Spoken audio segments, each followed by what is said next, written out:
guys that we found in the basement, where'd they come from?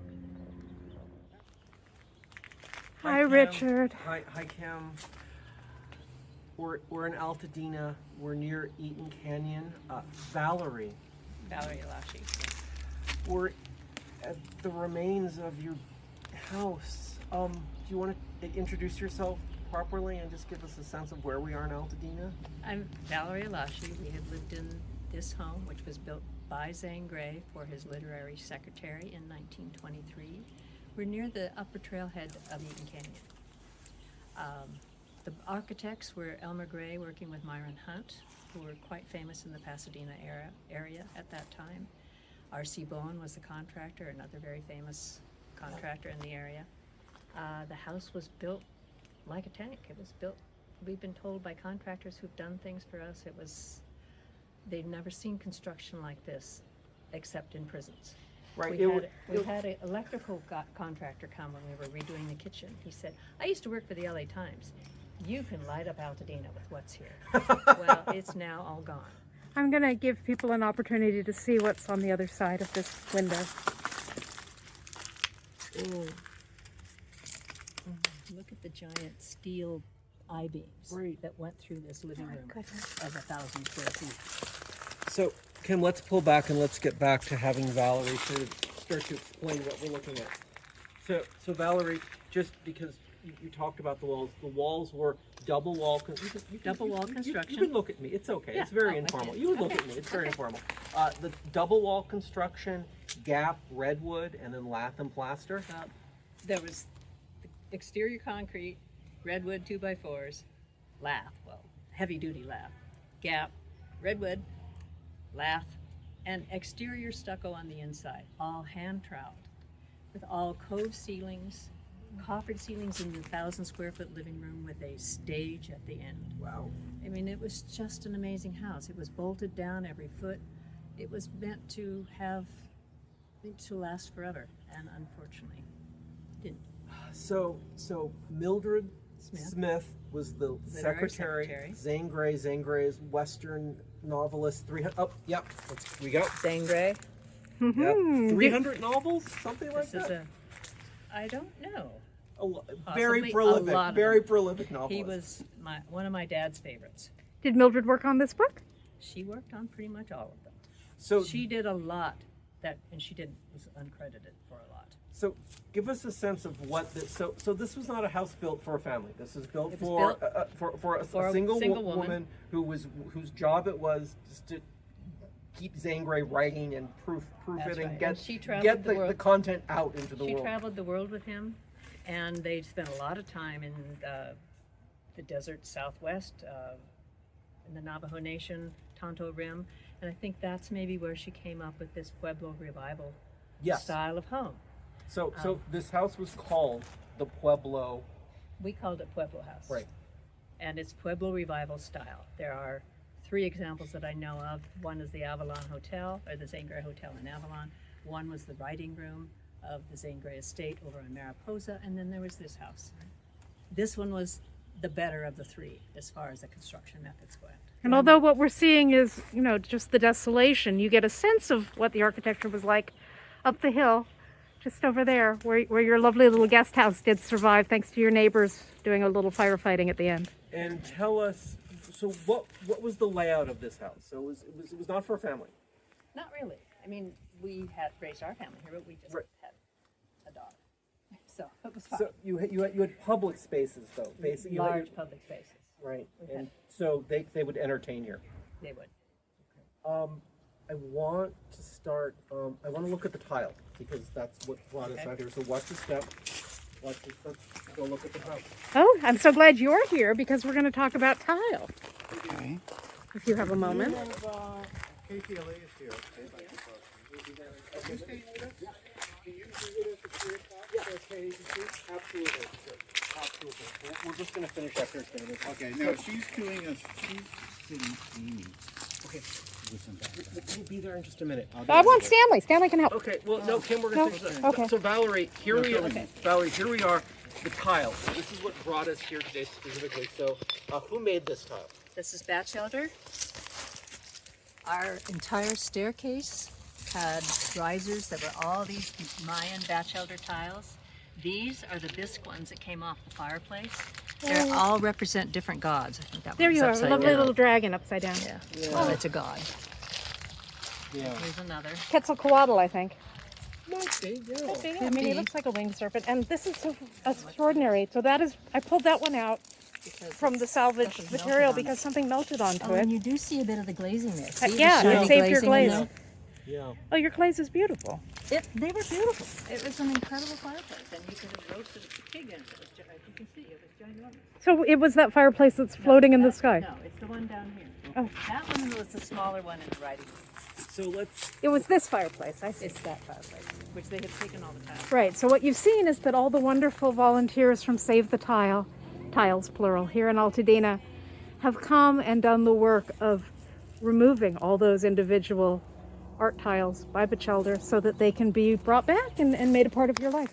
So I want to Again. get to the left, Kim. So. Right, and I'm staring into the sun, so get you guys over here. Valerie, let's stand over here and we'll do our left. Not our ass, but just our left. Perfect. Careful, you two. Perfect. Okay. Valerie, let's face Kim. All right. So let's bring this on home. So Altadena was this wonderful community of Very artists. eclectic.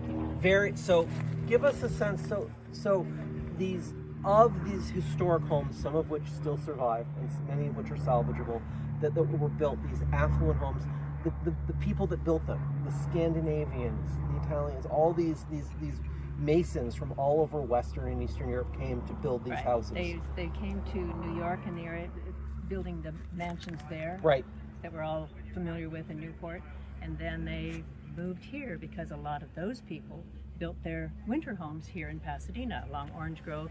There's a few scattered up here in Altadena, and since there's no further west to go, those people all wound up settling here in Southern California. Which then set the stage for people, middle class workers today through this 50s through today to be able to settle here. That's right. And so this eclecticism and the history and the eclecticism, I believe, is what really defines Altadena for you Yes. to a large Yes. degree. I mean, there's scholars that live here, artists, lots of people from Caltech, people from JPL, we've got scientists. It's really a hodgepodge of middle to upper middle class, especially on this side of the lake. Right. Can you tell us about what was in your home and what sort of people lived here? Meaning yourself and your husband and your collections? My husband, who was the director of JPL for 16 years, spent his entire career. He came to Caltech for his PhD and never left. And retired, and we were here. And I've always been interested in Native American art. This house fell in love with it the minute I saw it, and we have spent 40 years collecting Native American artifacts to go with what was already here. There were chandeliers up in the writing room that were made out of Navajo, Apache, and Pima baskets that were just incredible, priceless. They were just priceless. But we just took them as we just built the interior of the house around the things that were left here, because the house really hadn't been messed with when we bought it 40 years ago. Few things had been done, but for the most part it was intact. All the sconces and things like that, the wrought iron. And you just We just ironed amplified. out the wrinkles We did. and fortified the wiring and made Well, sure the wiring was and was came to incredible. terms with the flat roof. Came to terms with that. Yes. I want to bring this home. So eclecticism, history, Aesthetics. aesthetics. Moving forward, what would I think for Altadena as a community to move forward, it has to understand the history that it's lost in a lot of these houses. And the history that still remains. Right. So moving forward, the best way to move forward is to understand where Altadena came out of. Mm-hmm. Great. So that's important. And then let's quickly get to rubber hitting the road, which is happening now and is going to happen for many years. Rubber hitting the road, the best way for Altadena to preserve this aesthetic sensibility that's developed over 100 years, I think, is probably some kind of design review board, which doesn't exist for the county at the moment. Right. Of some sort. What you said is absolutely true, but then there were houses that were built in the 50s and the 60s. Sure. And because there was that white flight period, and a lot of these larger properties were divided up, and so that was important. I mean, yeah, I don't know how one would stipulate. Figure We don't this out. want them all to look like old houses because there were lots of mid-century moderns. Those are old houses now too, Well, you yes, know. that's true. But yeah, and there were a lot of Sears houses, you know, just kits that were Yeah. put in. Which are charming. So Roll up our I think sleeves and get to work. what we don't want is a lot of houses that look alike. That's good. That's But good. That's a good start. a hodgepodge of everything, I think, is entirely fine. Great. Fireproof, preferably. And not ugly, because there are so many Well, it is ugly in the eye things of that the get. beholder. People Well. love this house, or they hated it. That was really weird. So, you know, it's in the eye of the beholder. I want to wrap this up. I want you to tell us something about this house of yours before we go. What one thing that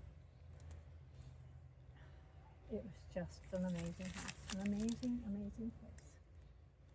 And I feel very fortunate that we lived here, got to enjoy it as long as we did. Valerie, thank you. We're here to help you. I know. Okay, we'll And be back.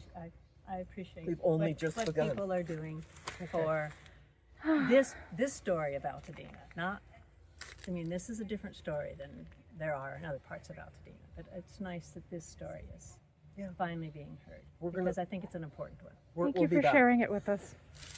So Kim, there we go. Okay. Okay, I'm just gonna pan past you two because this is really Great. something else.